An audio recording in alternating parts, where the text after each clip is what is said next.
Welcome to the Your Data Driven podcast. If you like this podcast, be sure to visit our website at yourdatadriven.com for more useful help and advice on setting up your race car, mastering data analysis, and driving faster. Welcome to episode 27. Welcome to part 2 with Jorge Segers. Jorge works as a race and data engineer for another top pro teams, including a team running ex-F1 driver Alex Albon in the Ferrari in this year's DTM. If you've not had a chance, make sure you listen to part 1. When we left off, Jorge was just about to tell us about working with drivers. So let's get into it. So tell me about working with drivers. Have you done much with drivers? What are they looking for in their data? Because a lot of the time we're talking about trying to break the corner down into phases and then looking at, say, corner entry, corner exit, and then mid-corner events. But there's often a number of corners all the way around. So how are you working with drivers so that they can go back on track with a better plan of what's going to work? There are different ranges or types of drivers. You have drivers which don't like to look at data, and when you try to pull them to you, you have a very small window where you can try to push something in.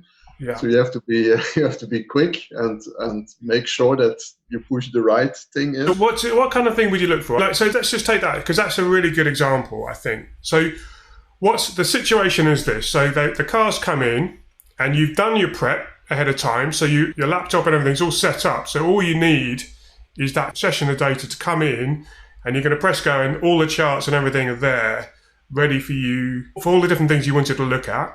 What is it that you would prioritize?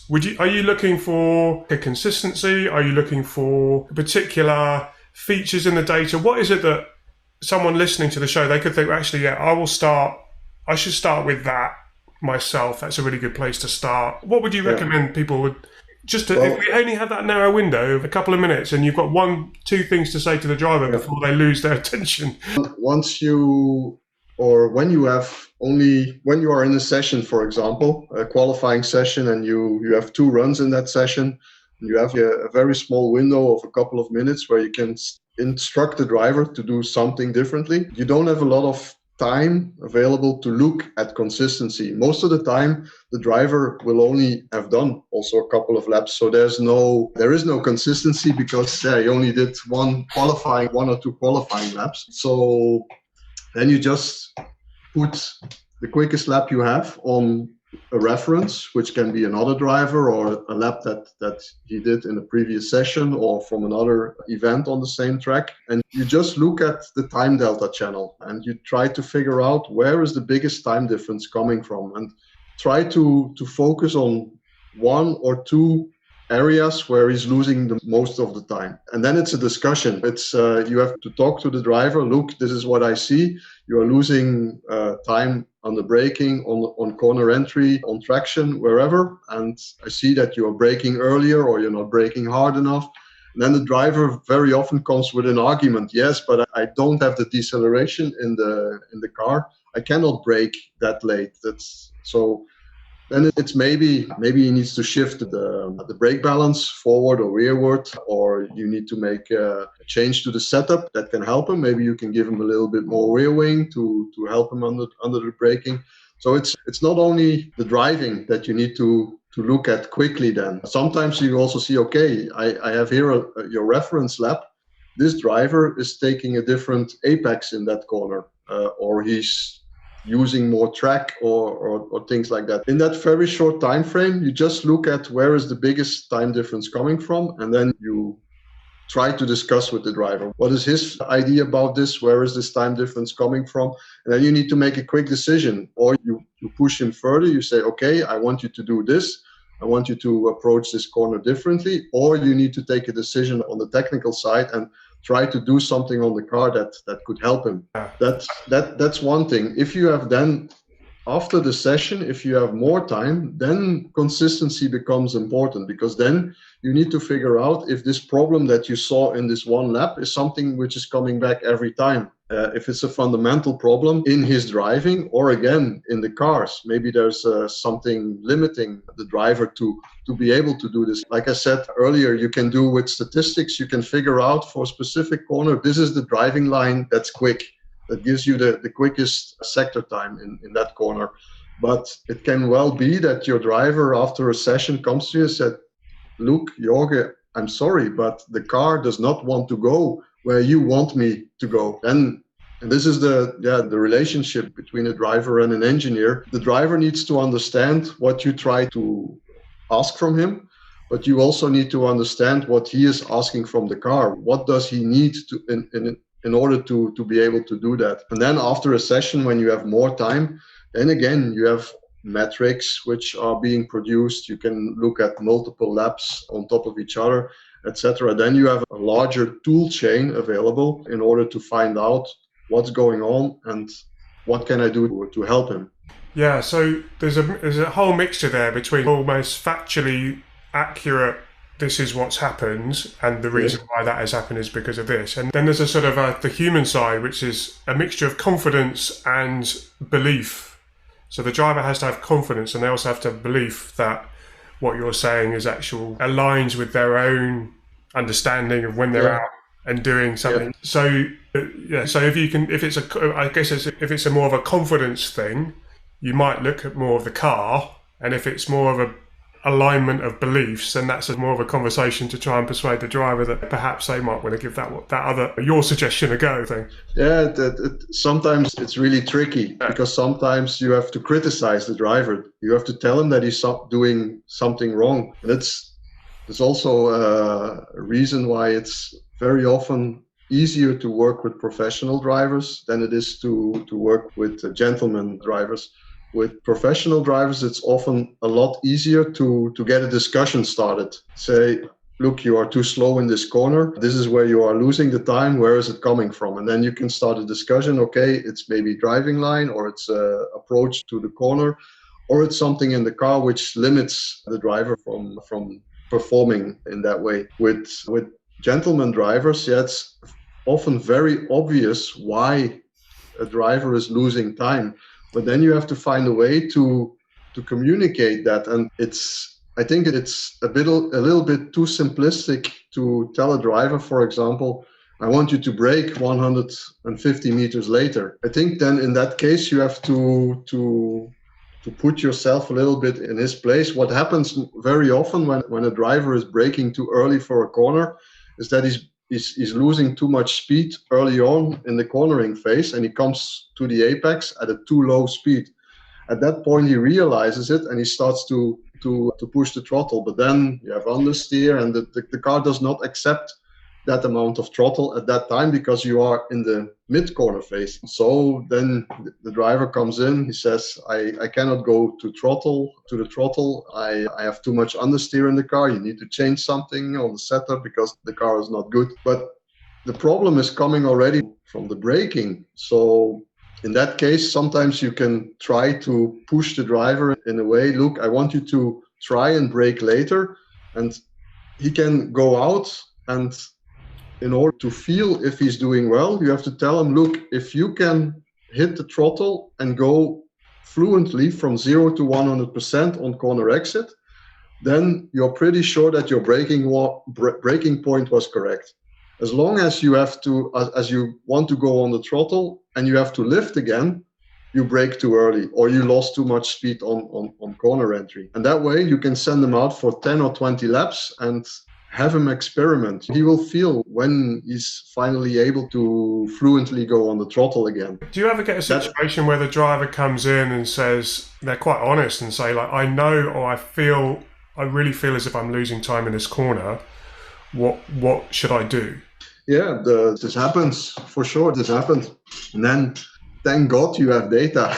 So this is the point. Yeah, this is the point. So the people if we go back to earlier in the conversation about the skeptics around, this is all for the nerds and I don't want to bother. I haven't got time to look at a laptop.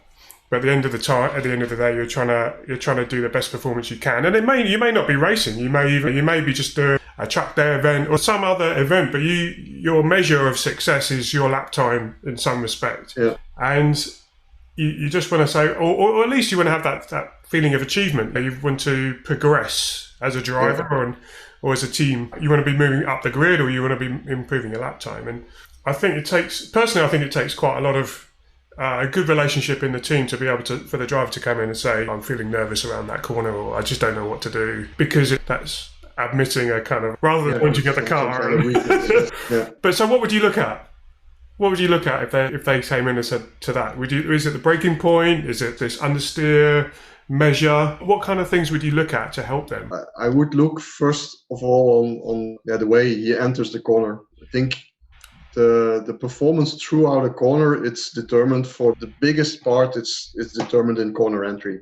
So what you do from the moment you hit the brakes until you get the car on the inside curb at the apex. This is where most of the performance is created. It's everything after that's connected, isn't it? You can't. Yeah. So like, whatever you've done on the inside is you're dealing with it by the time. Yeah. It's like playing darts. The moment the darts leaves your hand, it's done. You don't have any control anymore. That's the same thing with approaching a corner with a race car at the limit of the tire grip. Corner entry is where it happens. So you look at the way. First of all, where a driver brakes, how hard he brakes, and how quickly he builds up the pressure. And then very important is how he comes off this brake pedal. How does he modulate the speed? The end of his braking. Yes.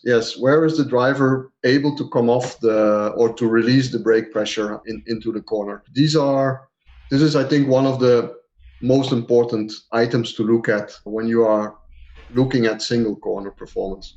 And there again, you can do that by looking at the data of one corner specific, but you can also create a lot of metrics that tell you something about how aggressive is the driver on the brakes, or how smooth is he coming off the brakes. What is the minimum cornering speed? What is the deceleration on the braking? And you can split that up in straight line braking, in trail braking. How much is the driver asking from the tire during braking in longitudinal and in lateral direction? These are all things of which you can create quite simple metrics. And then you can take a lot of data at the same time and zoom out and get a much clearer picture. You can see if it's a one-off issue or if it's something fundamental. And if you have data of different drivers, then you can also pinpoint what is the right way to approach a specific. Yeah, absolutely. Something like a friction circle type thing. Yes. Yeah. Is there any difference between slow corners and fast corners? I know you have to define what a slow corner and a fast corner is. Sorry. Threshold braking corner and maybe another corner where you've got maybe a combination of S's or something like that, where you don't have to you don't necessarily have to be a full threshold brake. Yeah, I think from a priority point of view, the slower corners are the most important one, basically because there you are spending most of the time. So if you are losing time, you are losing more time there than you would in a quick corner. It's better to say, so you're not the first professional engineer to say this on this show. And I've had a number of comments afterwards because in practice, when you're learning and getting up to speed, there is a lot more practical lap time in the fast corners. So, and I know this doesn't make sense when you're already on the limit and you're looking for opportunities, yeah? But when being brave through the fast corners is where, that's the psychology. That's where I've got to focus because they're the faster corners and I've got to go quicker through them and I've got to be flat through that corner or whatever. Yeah. But the interesting thing is every engineer that comes on here is just focus on the slow corners because you spend more time in them. It's completely the opposite to any kind of advice you get like in the amateur paddock. Actually, if you open up your laptop next to a driver and you show him a lap, the first corners he's going to look at are the quick ones. It comes naturally, apparently. But yes, simply from a physical point of view, the slower the speed, the longer you are in it. I do these seminars on data acquisition, and I have one very nice example of a hairpin corner. It's in this section about driving lines, and it's about a 180-degree corner with a minimum speed of, I think it's around 50 kilometers per hour, so a really low speed corner. And I do a very simple calculation on what happens if you are not able to get the inside wheel on the curb. Let's say you overshoot the corner with 1 meter, for example. So when you are mid-corner, the inside wheels are 1 meter away from the curb. That means that you have, in that corner, you have traveled 1 meter more on entry and 1 meter more on exit, so 2 meters in total, compared to when you would have reached that curb on the inside. And it's a very simple calculation because it's the same driving line, but you just offset the corner with 1 meter. And we are talking there about tenths of a second. I was going to say about half a second or something, like 3 or 4 tenths. Yeah, that's and this is something that a lot of drivers do not understand. When we do a track walk at Hockenheim, for example, and we come into turn 6, every year again we have the same discussion with the drivers. When I tell them, look, you have to put your inside wheel on the curb. Don't go away from that curb. And they say, yeah, but if I go further out, I have a higher speed. That's not true. You have the same driving line. You have the same minimum speed. You're just further away from the curb. So you are covering more distance, and you are covering it at a very low speed. So it's costing you a massive amount of time. And I think that's the key point, isn't it? It's the amount of time at the lower speed. Yes. Has a I don't know what the relationship is, but it's quite a significant effect on lap time more. So from 1 mile an hour different or 1 kilometre an hour different in a slow speed corner compared to 1 mile an hour, 1 kilometre an hour different in the high speed corner, yes, it's disproportionately more weighted on lap time to the slower corner being more important. Correct. And, I think that's why you have an ex-Formula 1 driver in your team, perhaps, for this year. For that reason, because his old teammate has a very good reputation for doing the slow corners. Yeah, that's what we hear, anyway. But, so go on then. I've got another... So switching it slightly differently. We're in the... Last sort of topic to throw in here. We're in the sort of the weekend, and it's been dry all weekend, and then all of a sudden... the weather changes and it looks like it's going to rain. What would you suggest that people do? So just to give that some context, in the sort of the folklore, the paddock folklore that I've experienced is very much to soften the car. So we'll disconnect the anti-roll bars, we'll wind all the clicks off the dampers, we will maybe put some wing on the car if we have wing, we might change the ride height, we'll pump the tyres up a bit. What kind of stuff would you say in your experience has been most effective when it starts to rain? Yeah, that's a good one. Good question, actually. I was coincidentally, I also listened to the podcast you did with James Knapton, and I was happy with his comments about wet setups. James was another one who highlighted the slow corner being more important. Yeah, exactly. Yeah. So good to have some confirmation from that level of motor racing. But to be honest, in my experience as well, I don't really believe in rain setups. If you are going to a race event where, it's not going to be dry for the whole day, then for sure you can do some things on the car that might help you in wet conditions. But I think when it's raining, the biggest performance factors on the car are, there are two actually. First of all, it's the tire pressure, and secondly, it's the brake balance.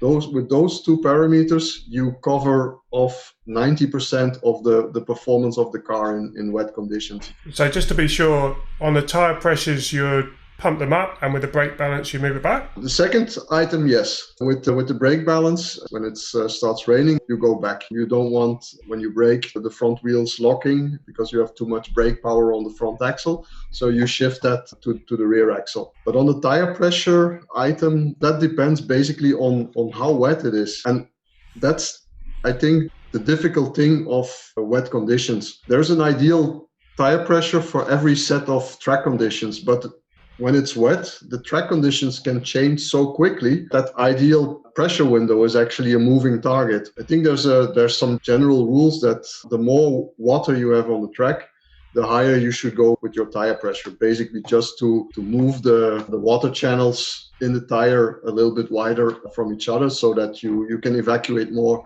water from them. And it has nothing to do with tire temperature at that point. When there's standing water on the track, tire temperature is irrelevant. There's nothing, it has no influence on the performance.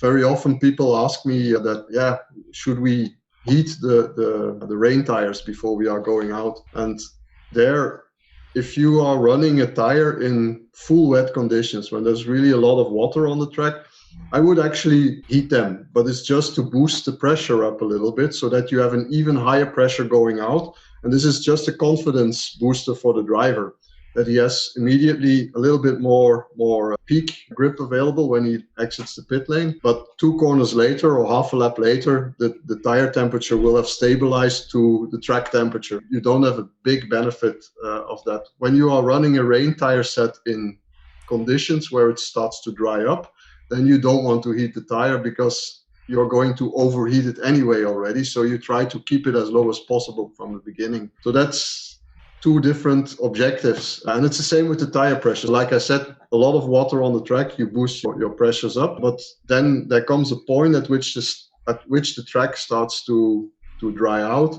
And you have to decide, what do I do now with my tire pressures? Because if it's, let's say you are in a race and you have to run 45 minutes on a set of tires, what happens in those 45 minutes? So you have to anticipate a lot more. Maybe it starts raining again and you are going out with too low pressures, and then it's bad again, a bad situation again. So you're again out of the window. So that's the big difficulty with racing in the rain. Your operating window for the car is basically a moving target, and you only have the brake balance and the tire pressure to point you in a specific direction with that. For sure, softening or even disconnecting anti-roll bars, running softer springs, reducing the camber, increasing the downforce on the car, it can help, but it will only have a very small effect compared to when you are running the tires out of their operating window. You are lost anyway. You can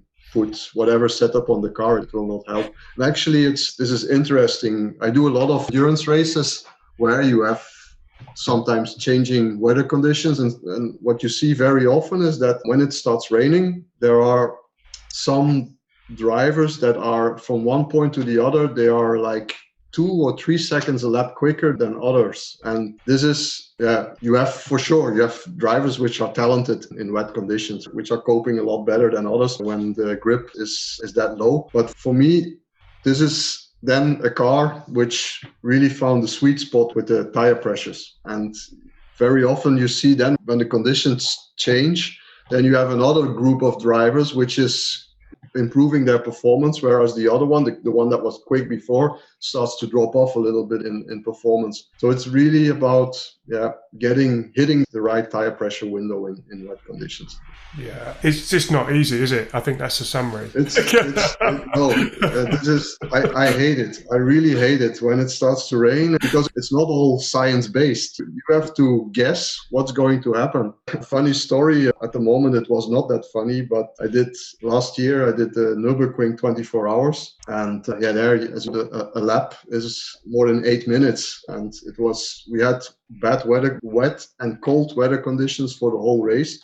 And you can, with the pit stop regulations there, if you pit one lap before the other ones, then you have a much shorter pit stop time. So it's a way to make a very big undercut if you pit one lap earlier. We had a bad qualifying and we started quite far back. In order to give us some track position, we decided to pit 2 laps earlier than the maximum stint length in the first stint of the race, which worked from a track position point of view.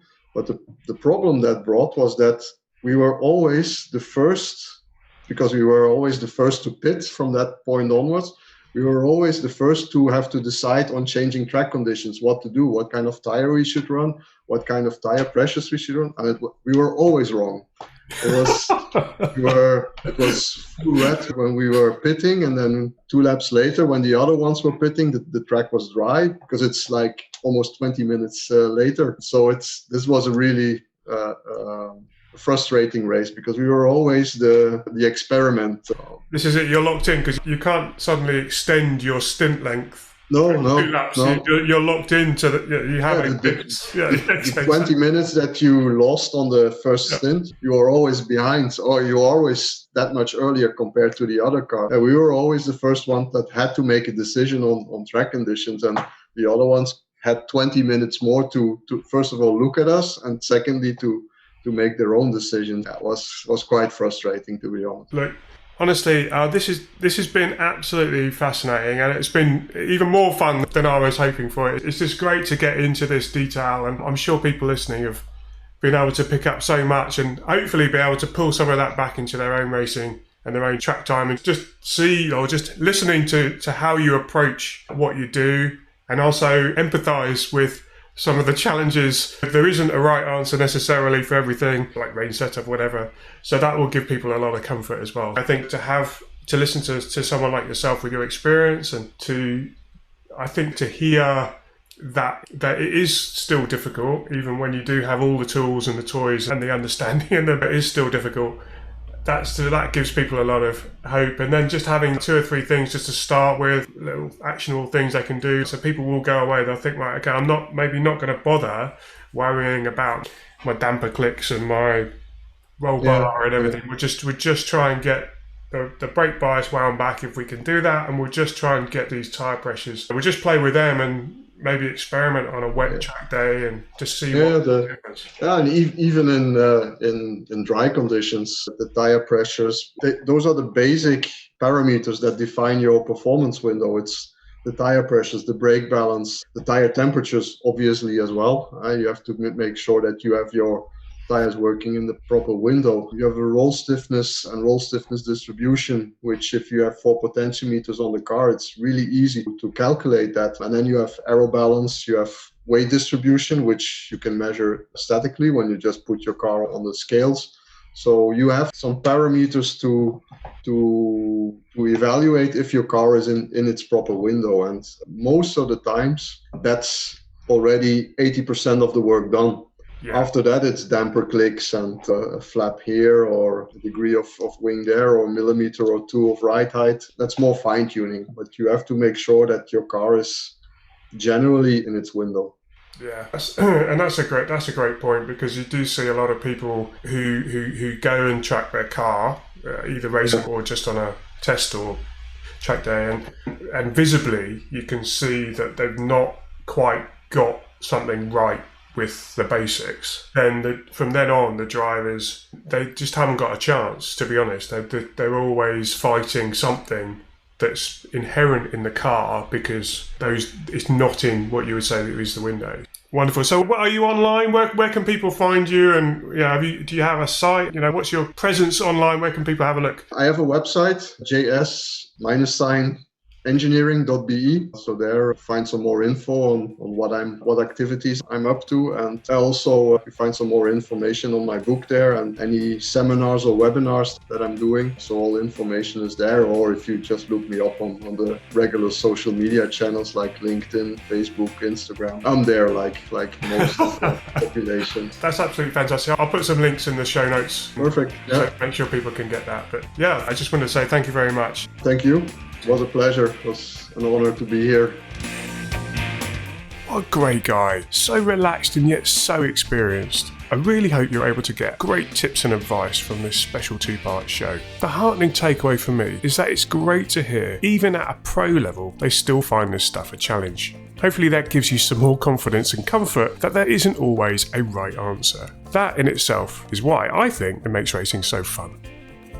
You may know that at the end of season 1, I wrote the Motorsports Playbook, a summary distilling the first 20 shows into nuggets of wisdom. I made the notes so that you don't have to. If you've not got it yet, go and grab yourself a copy from the website. If you like this episode, be sure to subscribe to the podcast and visit us at yourdatadriven.com.